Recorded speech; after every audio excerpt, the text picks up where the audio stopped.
Hi, I'm McLaren, and I'm a writer. I also went through the experience of breast cancer or breast cancer treatment 2.5 years ago. And I want to talk about the decision to not have breast reconstruction, because it's a very personal decision. And I believe women should have whatever comforts them, you know? But for me, I'm a very active person, and it's not like I want it. I'll come back and say that again, a different way. Okay. Breast implants are put under your chest muscles. And I didn't know that. I thought that, during the mastectomy, they would take out my breast tissue and they could just like plop a bag of something in where the breast tissue used to be, and bada bing, bada boom, I leave with, kind of the same body. Not exactly, but it turns out, no, that's not what happens. And if they do that, that bag can migrate down through your tissue and end up in your belly, and so they put these silicone bags under your chest muscles, and at first you have spacers in there that kind of stretch out the chest muscle, and this goes on for 6 months, just stretching and stretching and stretching until finally your chest muscles are stretched out enough to hold bags of silicone. And I have friends that made that choice and are really happy with it, but my chest muscles are for kayaking, so I wanted nothing to do with that. I wanted, when my friend who got her implants talked about having to sleep in a lazy boy recliner so that she wouldn't, I don't know, make things wonky. I was like, I'm out. I want to lay down when I sleep. I want to lay on my belly and get massages. And it's not like any of that is going to give me my feeling back. So, I had to look at it and go, well, what do I really use my breasts for? Do I feed children? No, I don't feed children with them. Do they make me a better person? No. Am I a better friend? Am I smarter? No. Do they help me lift things? No. Like they mostly just get in the way. And yeah, they fill out my clothes, but so what? Like I have friends that were just born small-breasted that I've always thought were beautiful, beautiful women, and I thought clothes looked great on them, and was kind of jealous that they could wear things I couldn't wear because they didn't need to deal with bras or whatever. So I became really clear that I didn't want anything to do with that. Breast reconstruction requires more surgeries. Your risk of infection goes up. I also ski really fast and really poorly, so I take these really big wipeouts. Like, I eat it hard. I just didn't want to even have it in my mind that it might be possible for anything in my chest to blow up upon impact, because there will be impact. And it's not like I've spent my last decades thinking, wow, I love bouncing when I run. It's really awesome. I don't. And I have to say, not bouncing when I run is completely awesome. I love it. I love it. Here's what I used to like. You know, I enjoyed having breasts during lovemaking. And I think that if I ever fall in love and have that kind of relationship again, I'm going to miss that. I expect I might get hit with a big pang of grief, But breast reconstruction wasn't going to give me that back. There's lots of numbness. It just happens from nerves being cut.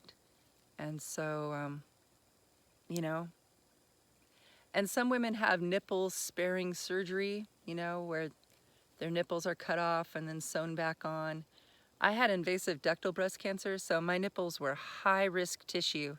And there was just no way I was going to go through all of that and then get breast cancer again. Like, I want my payoff of never getting breast cancer again. So I let those go.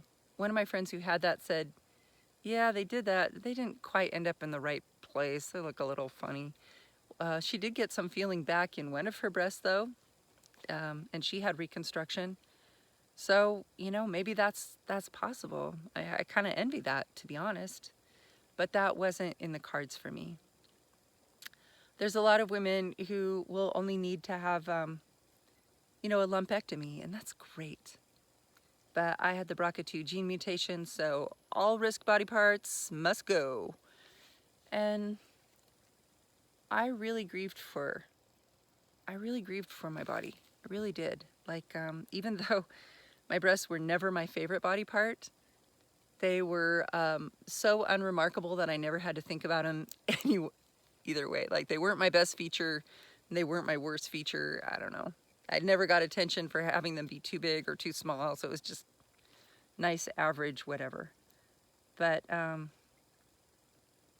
it was interesting. If you had asked me before this if I had any identity whatsoever tied up in my breasts, I would have said no. So it was interesting to realize, oh, I did have some attachment that I didn't even know I had. The surgeon who did my mastectomy knew that I was a really active person, that I was going to use my arms, and he wanted me to be able to reach up and have a full range of motion, so he left some extra skin and there's fat in there, so I've got these bumps on my chest that sort of resemble small breasts, and they fill out my clothes a little bit, so that's nice. They're a little weird shaped, but whatever. What, am I gonna go win Miss America? I'm 51.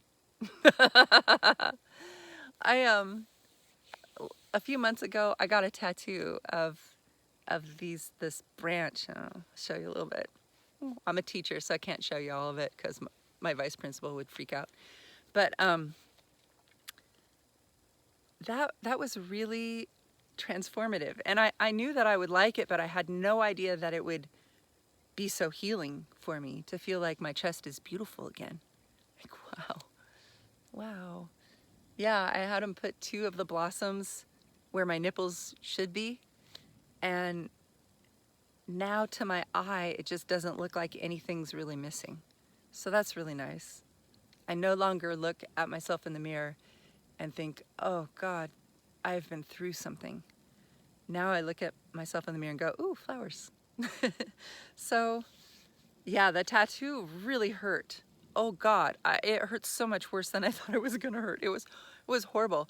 And I thought that the right side might be better because I've got more numbness there, but those nerves are angry, as it turns out, and ready for a fight. So that side was pretty hideous. Anyway, so I can't recommend tattoos to everyone because, oh, geez, no. I completely don't understand people who do that for fun and recreation. No. But I'm super glad I did it for this because I didn't get to choose all those other things, really. You know, I didn't get to choose whether, I don't know. But I got to choose my tattoo. And so it felt like reclaiming a part of myself. Anyway, I'm happy that I didn't do reconstruction. My friends who have had it said, yeah, it takes a while to get used to it. You can feel them. I'm out. I don't want to feel that. I don't want to feel foreign objects in my body. I'm one of those granola nature girls. God, I don't want that. But, you know, I can see that if more of your identity was tied up in your breasts, maybe, or if you just had more attachment to them, that might really be comforting to you. So no judgment here.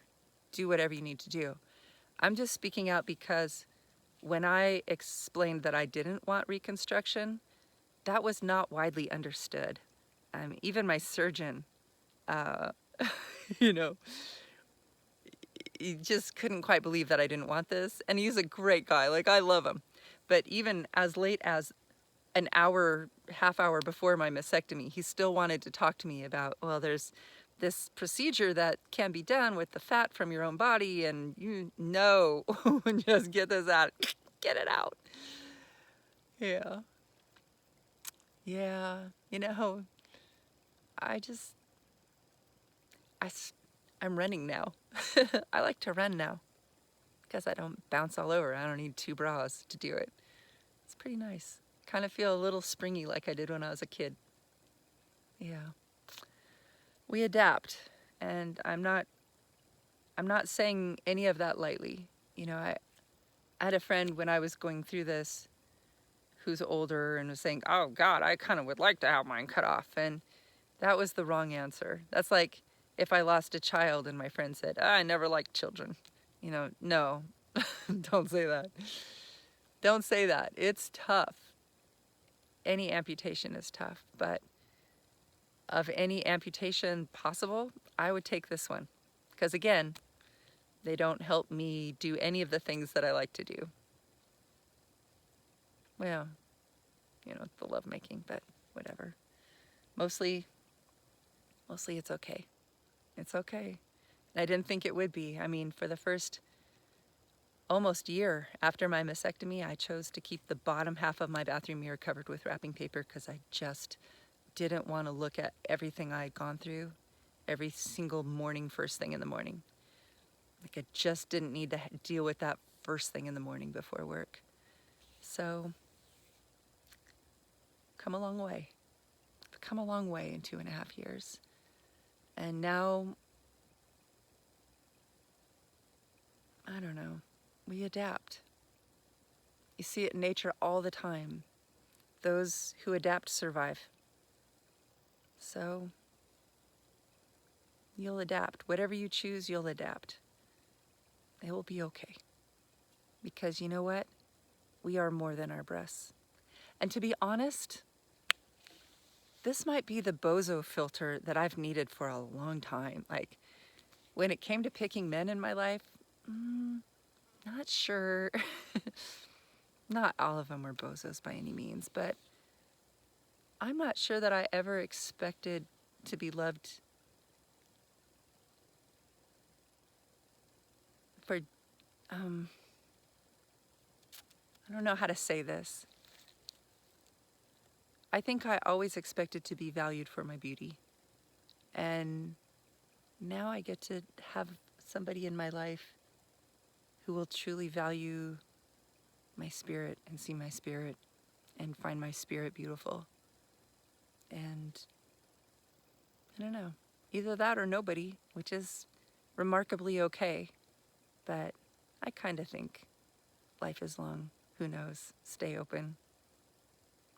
But if it's somebody who just wants a piece of, you know, he'll be barking up the wrong tree. You can go get dinner at Hooters, I guess. Whatever. It's okay.